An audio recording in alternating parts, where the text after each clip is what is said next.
वर्धा शहरात देहव्यापाराविरोधात पोलिसांनी मोठी कारवाई करत एका अड्ड्यावर धाड टाकली। या कारवाईत एका पीडित महिलेची सुटका करण्यात आली असून देहव्यापार चालविणाऱ्या दाम्पत्याला ताब्यात घेण्यात आले आहे। गोपनीय माहितीच्या आधारे स्थानिक गुन्हे शाखा आणि अनैतिक मानवी वाहतूक प्रतिबंधक कक्षाच्या पथकाने कार्ला रोड परिसरातील नखाटे ले आउट येथे सापळा रचला।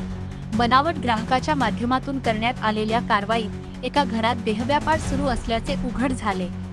चौकशीत पीडित महिलेने पैशांचे आमिष दाखवून वर्ध्यात आणल्याची माहिती दिली। पोलिसांनी रूपा गव्हाळे आणि तिचा पती गणेश महाले यांना ताब्यात घेतले। आरोपींकडून 3 अँड्रॉइड मोबाईल, रोख रक्कम आणि इतर साहित्य असा 34,500 रुपयांचा मुद्देमाल जप्त करण्यात आला। या प्रकरणी रामनगर पोलीस ठाण्यात गुन्हा दाखल करण्यात आला असून पीडित महिलेला महिला सुधारगृहात पाठविण्यात आले आहे। पुढील तपास स्थानिक गुन्हे शाखा करीत आहे।